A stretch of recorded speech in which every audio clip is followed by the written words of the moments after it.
हाय friends, good morning. Big breaking news है। UGC की संशोधित गाइडलाइन जो है वो जारी कर दी गई है। जी हाँ, फाइनल ईयर के छात्रों को जो है एग्ज़ाम देना होगा।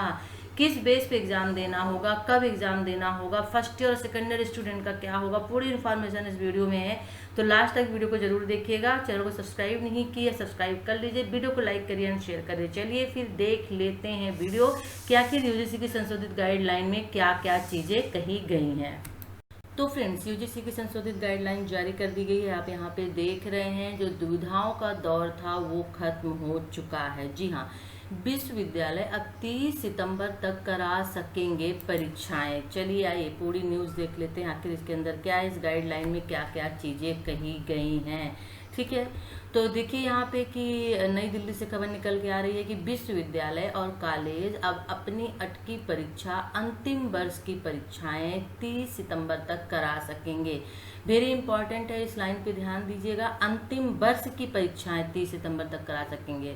गृह मंत्रालय की अनुमति के बाद यूजीसी ने सोमवार देर रात विश्वविद्यालय और कॉलेजों की परीक्षाओं को लेकर संशोधित गाइडलाइन जारी की है, जिसमें जुलाई में परीक्षाओं को कराने जैसी अनिवार्यता को खत्म कर दिया है।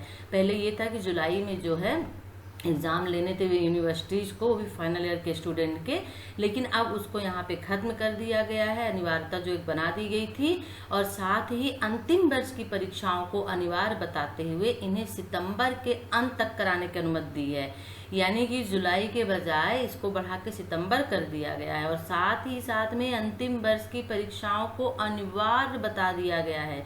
यानी कि अब जो लास्ट ईयर के स्टूडेंट है, चाहे वो एमए में हो या चाहे वो बीए, बीएससी, एमए, एमएससी में हो, उनको, ये लास्ट ईयर वाले स्टूडेंट जो है उनको एग्ज़ाम देना ही होगा, क्योंकि इसे अनिवार्य मान लिया गया है। जो या तो ऑनलाइन और ऑफलाइन किसी भी माध्यम से कराई जा सकेगी। वो यूनिवर्सिटीज़ के ऊपर डिपेंड है, कोई एग्ज़ाम ऑनलाइन लेंगे या ऑफलाइन लेंगे। यूजीसी ने इसके साथ ही विश्वविद्यालयों और कॉलेजों को यह भी छूट दे दी है, वह इन परीक्षाओं की स्थानीय परिस्थितियों को देखते हुए 30 सितंबर तक कभी भी करा सकते हैं। यानी कि अब कॉलेज के पास बहुत टाइम है। अभी ये यहाँ पे आधा जो है जुलाई बचा हुआ है, दिन इसके बाद अगस्त बचा हुआ है। सितंबर 30 सितंबर तक करा लेंगे। हालांकि यूजीसी को इसकी जानकारी देनी होगी एग्जाम कराने के पहले। यूजीसी ने इससे पहले 29 अप्रैल को जारी गाइडलाइन में सभी विश्वविद्यालयों और कॉलेजों से 1 से 15 जुलाई के बीच अंतिम वर्ष की परीक्षा कराने को कहा था, जबकि पहले और दूसरे वर्ष की परीक्षाएं जो हैं कराने के लिए 15 से 30 जुलाई तक का समय दिया गया था। कोरोना के तेजी से बढ़ते संक्रमण को देखते हुए कई राज्यों और विश्वविद्यालयों ने परीक्षाएं कराने से हाथ खड़े कर दिए थे। आपको पता है कि इसमें जैसे एमपी है, महाराष्ट्र है, हरियाणा है, कुछ ऐसे स्टेट है जिन्होंने अपने यहाँ स्टूडेंट को क्या कर दिया है, प्रमोट कर दिया है सभी स्टूडेंट को। और जिसके बाद मानव संसाधन विकास मंत्रालय ने यूजीसी से परीक्षाओं को लेकर जारी गाइडलाइन की नए सिरे से समीक्षा करने के निर्देश दिए थे। यूजीसी ने इसके बाद हरियाणा केंद्रीय विश्वविद्यालय की कुलपति की अगुवाई में एक उच्च स्तरीय कमेटी गठित की थी, जिसकी रिपोर्ट के बाद यूजीसी बोर्ड ने फैसला लिया। यूजीसी ने सभी विश्वविद्यालयों और कॉलेजों को निर्देश दिया है कि यदि इसके बाद भी कोई छात्र अंतिम वर्ष की परीक्षाएं नहीं दे पाता है तो उचित कारण पाए जाने पर उसे बाद में परीक्षा का मौका दिया जाए। संशोधित गाइडलाइन में यूजीसी का सबसे ज़्यादा जोर अंतिम वर्ष की परीक्षाओं को लेकर है, जबकि पहले और दूसरे वर्ष के लिए यूजीसी ने पहले ही विश्वविद्यालयों से आंतरिक मूल्यांकन के आधार पर प्रमोट करने के निर्देश दिए हैं। अगर हम यहाँ पे ये देखते हैं कि मेन बात अगर देखते हैं, एक निर्णय भी देख लेते हैं, इसमें निर्णय क्या क्या लिए गए हैं। तो निर्णय ये लिया गया है कि गृह मंत्रालय ने भी अनुमति दे दी है। नए शैक्षणिक सत्र और प्रवेश को लेकर अलग से जारी होंगे दिशा निर्देश, यानी कि कब अब एग्ज़ाम होंगे यूनिवर्सिटीज़ कॉलेजों में उसके लिए, और कब अब जो है शैक्षणिक सत्र जो शुरू होता है, न्यू सेशन जो शुरू होता है, वो कब से होगा वो बाद में बताया जाएगा। ठीक है, अनुमति यहाँ पे दे दी है। अंतिम वर्ष की परीक्षा अनिवार्य ऑनलाइन या ऑफलाइन किसी भी माध्यम से कराई जा सकेगी। तो जो अंतिम वर्ष की परीक्षा है, अगर हम एक वो निकालते हैं कंक्लूजन, तो वो 100% होगी, चाहे वो ऑनलाइन हो या फिर ऑफलाइन हो। तो एक कंक्लूजन हम निकालते हैं। तो आपको पता है कि यूजीसी ने सबसे पहले जो गाइडलाइन निकाली थी अपनी, उसमें उन्होंने 2 कमेटी बिठाई थी। एक कमेटी जो थी वो हरियाणा विश्वविद्यालय की थी, दूसरी जो कमेटी थी इसमें इग्नू के जो वाइस चांसलर हैं वो थे। हरियाणा विश्वविद्यालय ने ये कहा था कि पहले और जो सेकेंड ईयर के स्टूडेंट हैं उनको प्रमोट कर दिया जाए और फाइनल ईयर के स्टूडेंट का जो है एग्जाम ले लिया जाए, ठीक है। और प्रमोट करने के लिए मेन जोर दिया था। और जो इग्नू कमेटी थी उन्होंने ये कहा था कि ऑनलाइन बेस पे एग्जाम ले लिए जाए। लेकिन लेकिन यूजीसी ने अपनी जब मानव संसाधन विकास मंत्रालय की रिपोर्ट सौंपी, तो वहां से जब रिपोर्ट एक फाइनल रिपोर्ट आई तो ये निकल के आई कि फर्स्ट या सेकंड ईयर के जो स्टूडेंट हैं उनको प्रमोट कर दिया जाए और जो फाइनल ईयर के स्टूडेंट हैं उनको क्या किया जाए, उनके एग्जाम ले लिए जाएं। और यूनिवर्सिटीज के ऊपर छोड़ दिया था कि यदि आप सक्षम हैं, आपके पास फैसिलिटीज है, तो आप ऑनलाइन एग्जाम ले सकते हैं।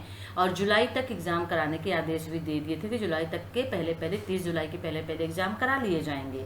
लेकिन कोरोना के बढ़ते मामलों को देखते हुए बहुत सी यूनिवर्सिटीज ने हाथ अपने खड़े कर दिए थे। बहुत सी यूनिवर्सिटीज ने बिना एग्जाम के ही फाइनल ईयर तक के स्टूडेंट को प्रमोट कर दिया, जैसे महाराष्ट्र हो गया, हरियाणा हो गया, एमपी हो गया। अब यहाँ पे यूजीसी की संशोधित गाइडलाइन जारी कर दी गई है और 30 सितंबर तक परीक्षा कराने के आदेश भी दे दिए गए हैं। इस संशोधित गाइडलाइन में ये कहा गया है कि जो फाइनल ईयर के स्टूडेंट हैं उनका एग्जाम लेना अनिवार्य है। हाँ, यदि कोई स्टूडेंट एग्जाम नहीं दे पाता है किसी भी कारण से, किसी भी वजह से, लेकिन जो कारण है, जो वजह, जो रीजन है वो ठोस होना चाहिए। ऐसे एवी नहीं कि मन पड़ा तो नहीं दिया और फिर बाद में दे दिया। एक रीजन आपको वहाँ पेश करना होगा सबूत के तौर पे, और इसके बाद आप आगे भी एग्जाम दे सकते हैं। यूनिवर्सिटी आपको मौका देगी, लेकिन रीजन जो सबूत है वो थोड़ा बड़ा होना चाहिए, तंगड़ा, कि यूनिवर्सिटी मान ले कि हाँ आप जो थे असमर्थ थे इस एग्जाम को देने के लिए। तो यहाँ पे स्पष्ट कर दिया गया है कि फर्स्ट ईयर सेकेंड ईयर के जो स्टूडेंट है उनको प्रमोट कर दिया जाएगा, ओके। और जो फाइनल के स्टूडेंट हैं उनके एग्जाम्स लिए जाएंगे। ये एग्जाम जो हैं चाहे वो बीए, बीकॉम, बीएससी में हो, चाहे वो एमए में हो, फाइनल ईयर के स्टूडेंट की बात चल रही है, तो वो उनके एग्जाम्स लिए जाएंगे सितंबर के अंत तक में।